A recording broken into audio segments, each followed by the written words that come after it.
Caros irmãos e irmãs em Cristo Jesus, nós estamos celebrando o 30º domingo do tempo comum.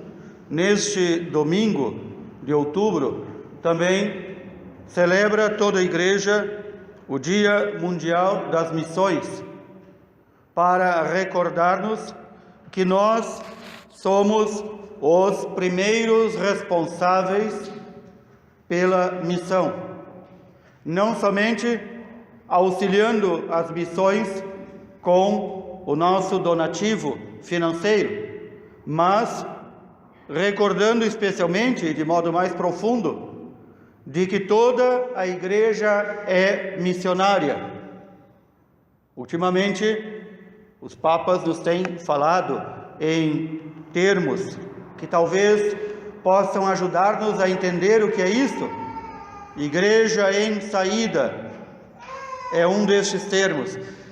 E, no entanto, a Igreja começa com este mandato claro do Senhor: ide por todo o mundo, levai a boa nova, evangelizai todos os povos,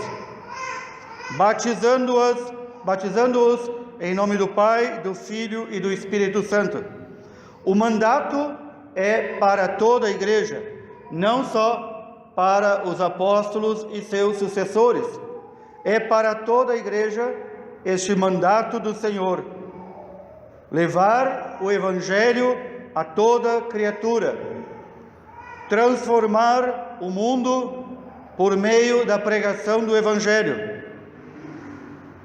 Há outro elemento também importante a ser recordado no Dia das Missões, além da contribuição material que fazemos, que é enviado para a Pontifícia Obra Missionária, que o Santo Padre, o Papa, decide para aqueles países e lugares que mais necessitam.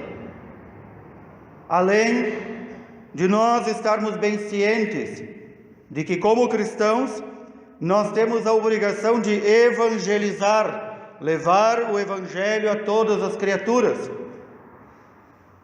Nós devemos ter bem claro que não é necessário sair pelo mundo evangelizando. O primeiro lugar com o qual nós temos a obrigação de evangelizar é a nossa casa.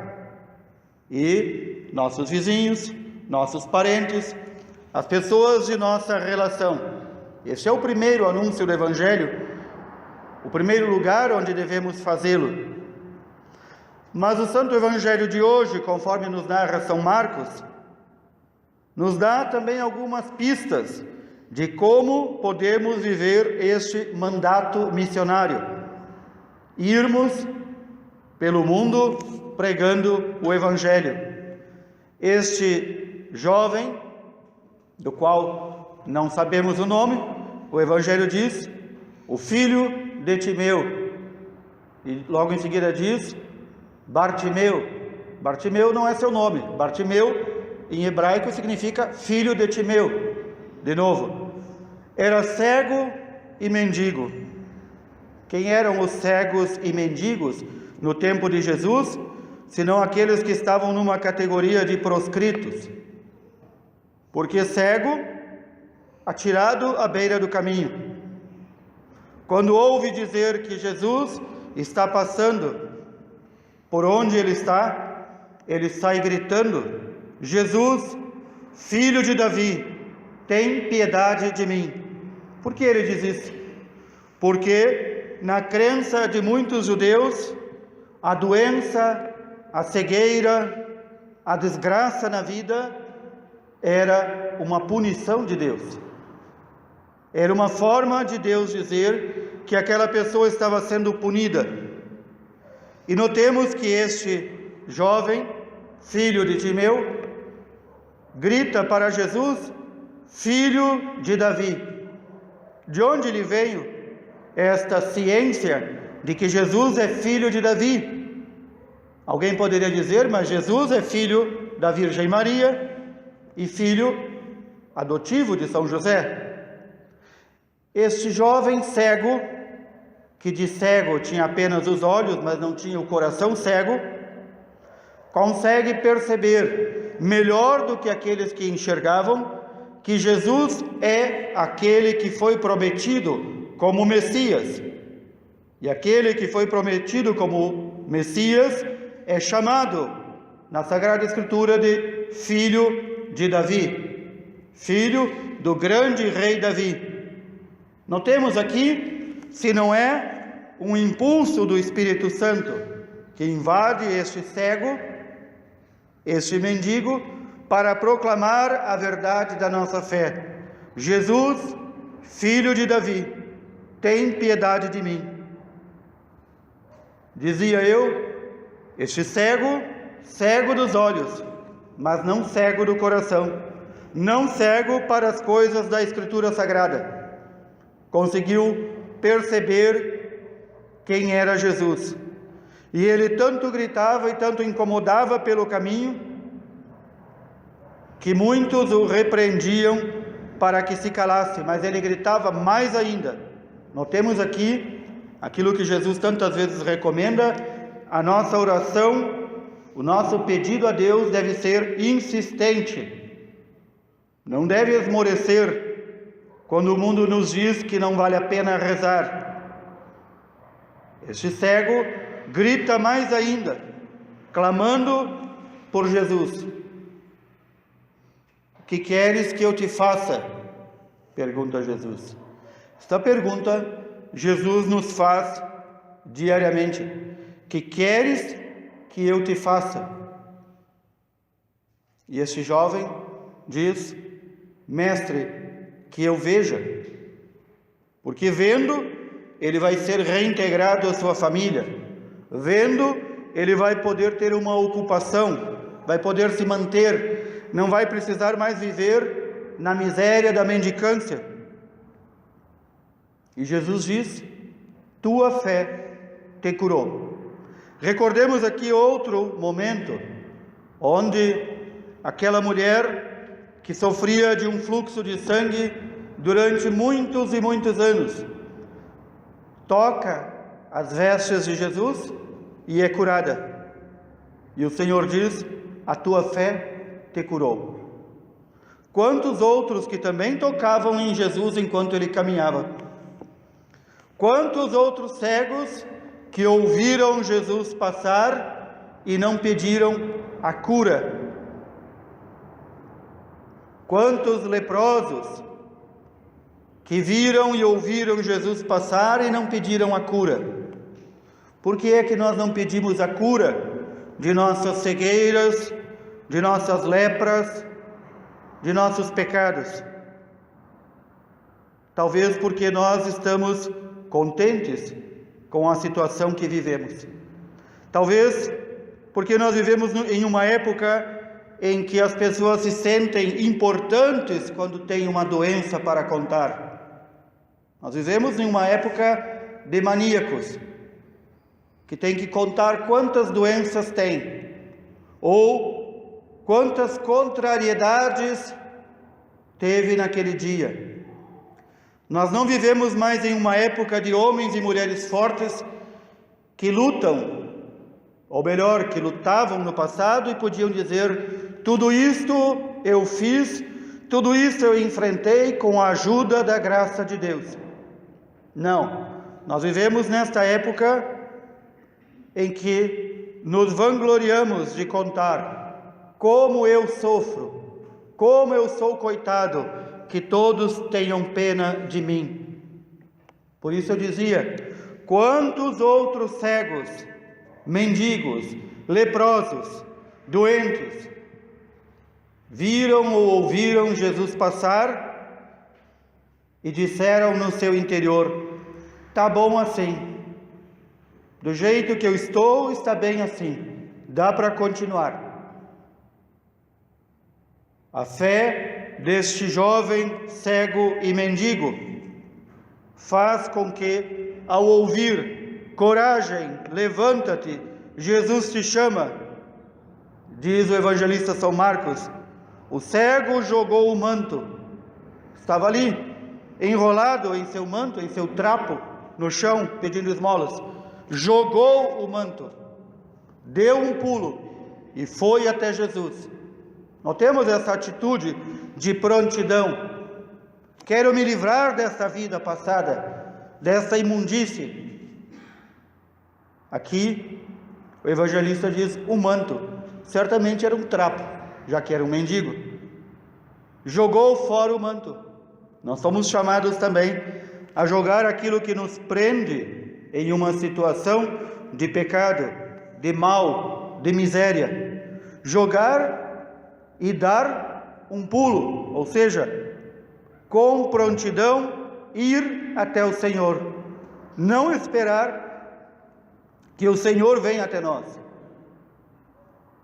Quantas vezes nós já ouvimos na história da igreja de paralíticos, de doentes, de cegos, até mesmo de leprosos em nossos dias, e tantas outras doenças que saltam do lugar de onde estão na Santa Missa para receber Jesus na Sagrada Eucaristia e são imediatamente curados. Este clamor deste jovem filho de Timeu: Jesus, filho de Davi, tem piedade de mim. Este clamor foi usado há muitos anos atrás no santuário de Lourdes, na França.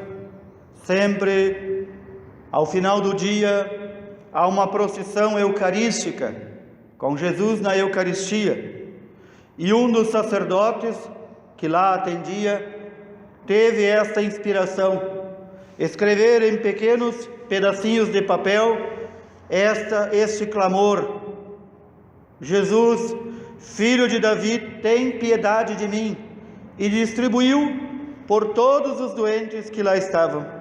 E todos eles começaram a clamar.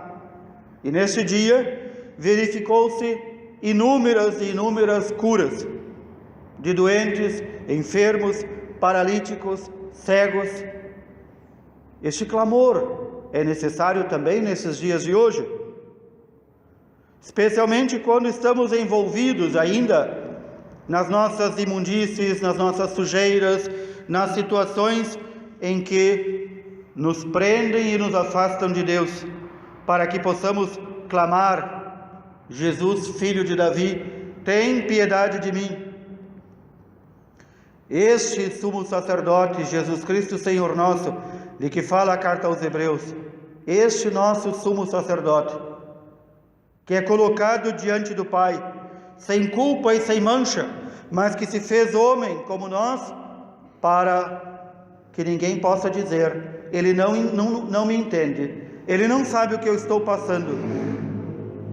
Este sumo sacerdote transmite também seu poder de evangelizar, de curar, de salvar, de dar a vida eterna a seus sacerdotes. Por isso, a dignidade do sacerdote é tão grande. Nos dias de hoje, nós já não vemos tanto esta dignidade do sacerdote. Tanto porque há sacerdotes que não vivem dignamente, mas também porque se esqueceu que cada sacerdote, cada padre, cada bispo é sumo sacerdote, tirado do meio do povo, tirado. Para quê? Para ser instituído em favor deste povo, nas coisas que se referem a Deus. Nós, sacerdotes, não somos instituídos para fazer política, nem menos política partidária. Não somos instituídos para sermos cantores, nem dançarinos. Nem somos instituídos para agradar o povo. Nós somos instituídos para servir a Deus nas coisas que se referem a Deus, para oferecer dons, por exemplo, o máximo dom, a Sagrada Eucaristia, entre tantos dons, e sacrifícios, por uma vida de oração e sacrifício pelos pecados de todo o povo.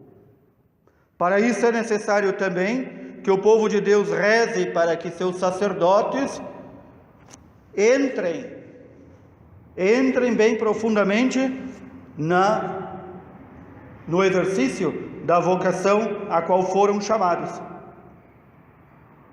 Quando recordamos o Dia Mundial das Missões, temos que recordar de tantos sacerdotes que no passado evangelizaram, deixaram casa, família, talvez uma paróquia bem estabelecida, a sua vida na Europa, para vir para estas terras em meio aos indígenas, muitos deles canibais, para ir a terras onde foram martirizados, para ir a terras onde sofreram fome, frio, desamparo. Temos que recordar todos estes sacerdotes do passado, homens realmente sumos sacerdotes, chamados por Deus e que viveram com fidelidade a sua vocação. Mas ao mesmo tempo em que temos que recordar e agradecer a Deus, temos que clamar a Jesus, filho de Davi, que inspire e que chame outros homens para serem seus sacerdotes e que vivam também esta fidelidade. E que estes sacerdotes que partem em missão e que vão para terras onde talvez a igreja não esteja bem estabelecida, ou seja, minoria, ou ainda não se tenha ouvido falar de Jesus e de seu Evangelho, que recebam diariamente a força do alto, que recebam a força para a fidelidade, para cumprir fielmente esta sua dupla tarefa: servir a Deus nas coisas de Deus, exclusivamente nas coisas de Deus, oferecer dons e sacrifícios pelos pecados do povo, saber ter compaixão do povo, levar aqueles que estão na ignorância e no erro à verdade. Tudo isto é tarefa dos sacerdotes. E então, diz a carta aos Hebreus ainda: assim como Cristo não se atribuiu a si mesmo a honra de ser sumo sacerdote, também ninguém se atribua. Ou seja, nenhum homem pode dizer: eu vou ser sacerdote, porque eu quero. Nós sabemos de inúmeros casos de homens que foram ordenados sacerdotes e que depois, lamentavelmente, desandaram, porque era um projeto pessoal. Era um projeto pessoal. Perseguiam essa ideia fixa de ser padres, e alguns ainda queriam ser bispos, e naufragaram vergonhosamente, porque esta não era a sua vocação, não foram chamados por Deus. Recordemos também nossos irmãos e irmãs cristãos de outras denominações religiosas. Quantos deles se auto-atribuem: eu sou pastor, eu sou apóstolo, eu sou ministro de Deus? Quem o chamou? Eles mesmos se autoproclamaram. E então diz a Sagrada Escritura, palavra de Deus, pela carta aos Hebreus: ninguém se deve atribuir a si mesmo esta honra, mas apenas aquele que é chamado por Deus. E como é que nós sabemos que uma vocação foi chamada por Deus? Digo de forma bem clara: primeiro, a igreja, por meio dos seus bispos, dos superiores, tem esta inspiração do Espírito Santo para reconhecer uma vocação verdadeira. E nós sabemos de tantos casos de jovens com verdadeira vocação, mas que não são aceitos, porque alguns bispos e alguns superiores estão mais preocupados com ideologias e querem sacerdotes futuros de acordo com o seu modo de pensar ideológico e político, e não segundo os critérios da igreja. E então vem aqui o segundo momento para verificarmos se temos uma vocação, por exemplo, a vocação sacerdotal. Quando somos massacrados e perseguidos, até mesmo dentro da igreja, e então podemos saber que ali há realmente um chamado de Deus. Por isso também, nesse dia das missões, temos a obrigação de rezar por aqueles que sentem o chamado de Deus, para que perseverem, mantenham-se atentos, ouvindo a voz de Deus. Podemos tomar também como exemplo este jovem cego. Ele era cego, não era surdo. Enquanto ele gritava por Jesus, os outros diziam: cala a boca, fica no teu canto, te recolhe ao teu nada. E ele não parou, continuou gritando. A perseverança é isto. A perseverança é que nos faz permanecer firmes na fé. Por último, queridos irmãos e irmãs, o profeta Jeremias nos fala deste tempo em que todo o povo de Deus será novamente reunido. Está se dirigindo, obviamente, a Israel, a primeira das nações. Este Senhor Deus, nosso Deus, vai reunir todo o resto de Israel, todo o povo que permaneceu fiel. Resto de Israel é a expressão bíblica para dizer aquela pequena parcela do povo de Deus que permaneceu fiel. E então vai ajuntar este povo de todos os lugares. E então Deus realmente se mostrará como Pai para este povo. Quem é este povo? Somos nós. Este povo que permanecer fiel até o fim será recebido entre preces, entre cantos de alegria, será conduzido não mais pelo deserto desta vida, mas por torrentes de água, não mais por montes e colinas, mas por caminhos retos. É belíssimo este Salmo 125, em que o rei Davi narra que aqueles que semeiam em meio à tristeza voltam, quando são chamados por Deus, com fardos de feixes, carregando com alegria. Que esta secura do deserto que muitas vezes atravessamos pode ser transformada em torrentes de águas puras e refrescantes. Só o Senhor pode fazer isso. Mas quem caminhará por esse caminho reto, límpido de águas, abundante de alimento? Aquele que permanecer fiel ao Senhor até o fim. Peçamos esta graça ao Senhor. Neste dia das missões, peçamos que nossos irmãos e irmãs, sacerdotes, religiosos, religiosas, também há leigos como todos vós, que partem em missão e que fazem missão em muitas partes do mundo, que todos eles recebam de Deus a força para permanecer fiéis, a força para, se necessário, dar a vida por Cristo e seus irmãos. E a nós, que daqui rezamos por eles e ajudamos a eles com nossa esmola, a nós, que o Senhor nos dê a graça também da perseverança e da oração diária, clamando: Jesus, Filho de Davi, tem piedade de mim. Louvado seja nosso Senhor Jesus Cristo.